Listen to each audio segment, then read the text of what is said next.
안녕, 밤에 듣는 책수다. 독후밤에 온 걸 환영해. 나는 삼붕이야. 우리는 라투르의 우린 결코 근대인인 적이 없다라는 책에 대해서 말하고 있어. 굿플레이스라는 미국 시티콤이 있어. 굿플레이스는 하늘나라야. 죽으면 가는 곳, 사후세계. 배드플레이스도 있어. 느낌이 오지. 착한 일 하면 천당에 가고 나쁜 일 하면 지옥에 가는 거야. 주인공은 굿플레이스에 왔어. 착한 일을 해서 천당에 온 거겠지.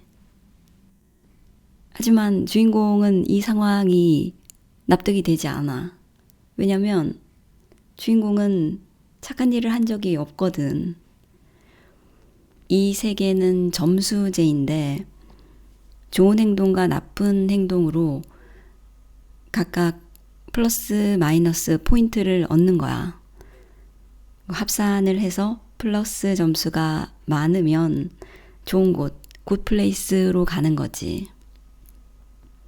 그런데 수백 년 동안 굿플레이스에 간 사람이 없대. 굿플레이스에 간 주인공은 그럼 어떻게 된 거냐 나에게 묻겠지. 그건 드라마의 반전이니까 내가 얘기를 하진 않을게. 중요한 건 몇백 년간 굿플레이스에 간 사람이 없다는 거야. 왜냐면 누구도 이 하늘 아래에서 선한 일을 하기 어렵게 되어버렸거든. 누군가를 사랑해서 꽃 한 송이를 주는 일조차 좋은 일이 되지 못해.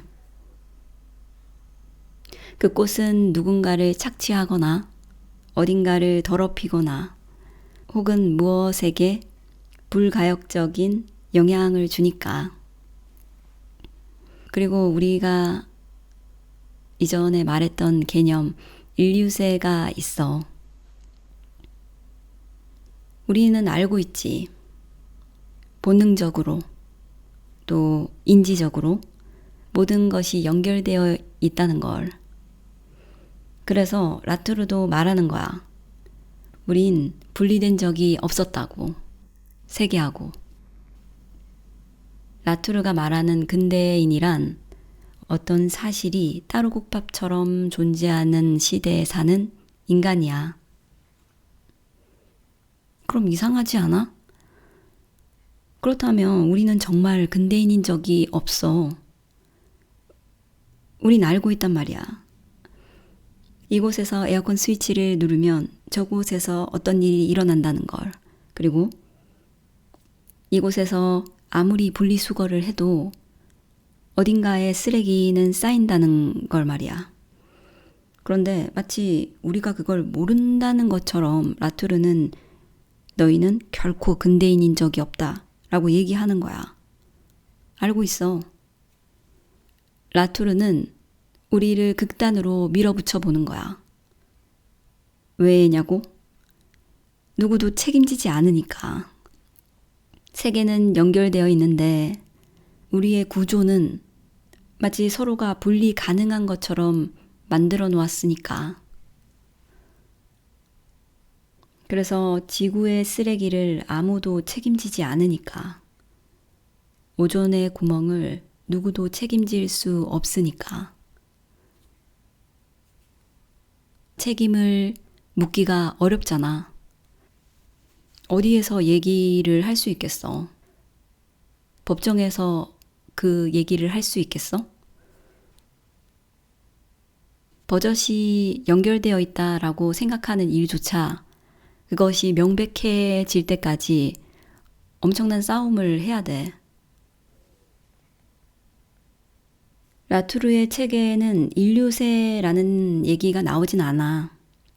라투르는 이 이야기를 한 1990년대부터 쭉 해오고 있거든. 우린 결코 근대인인 적이 없다가 나오고 30여 년 만에 인류세라는 개념과 만나게 되었어. 굿플레이스의 이야기는 인류세의 개념보다 좀 더 나아갔지. 굿플레이스는 드라마이면서 드라마가 아니야. 이게 그냥 하나의 이야기로 치부될 수 없다는 말이야.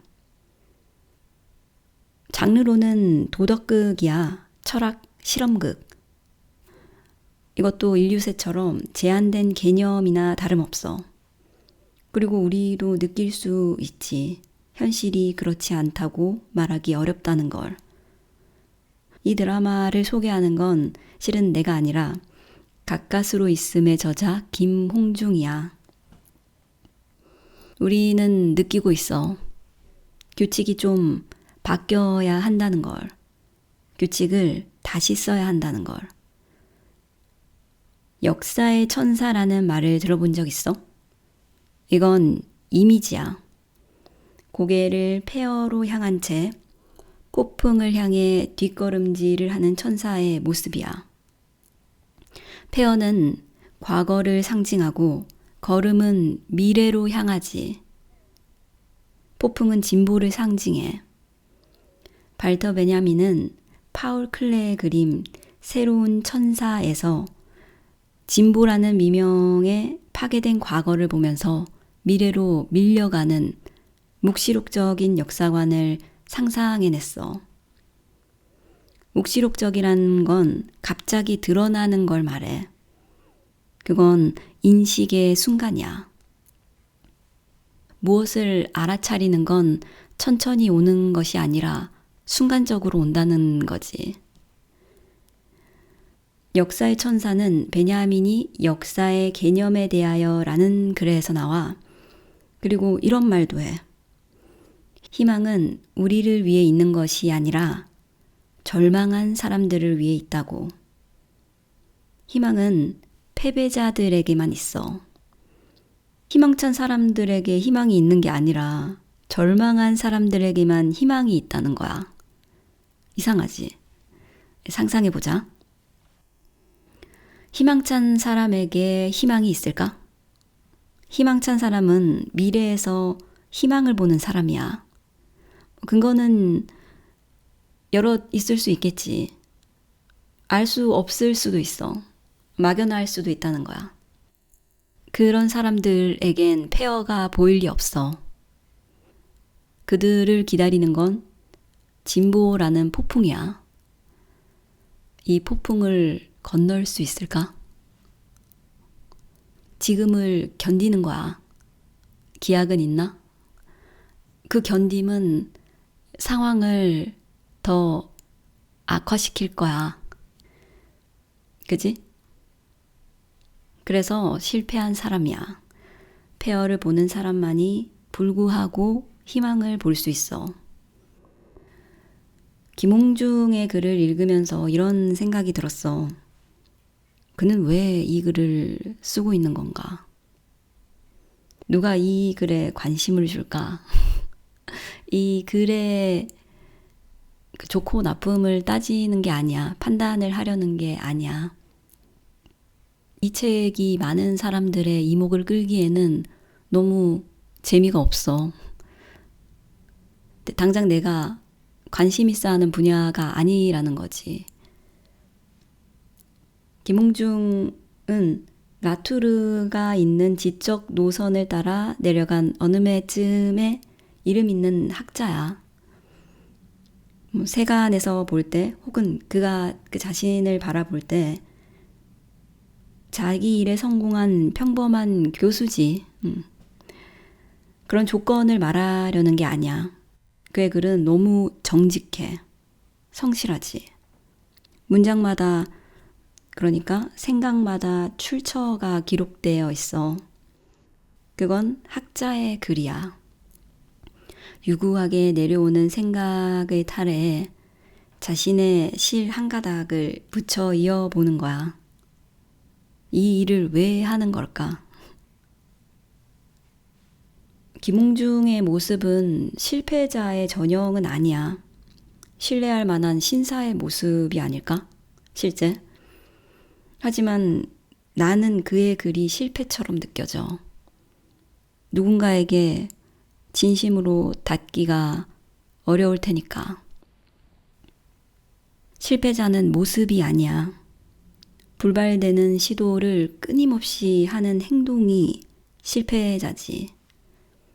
그렇게 보면 그 신실한 문장이 희망처럼 보이지 않아? 폐허를 아무렇지 않게 말하는 것. 먼지 같은 희망 말이야. 미약해서 희뿌옇고 가벼워서 흩날리고 손에는 잡히지 않고 눈은 괴롭게 하는. 오늘은 여기까지 할게. 잘 자.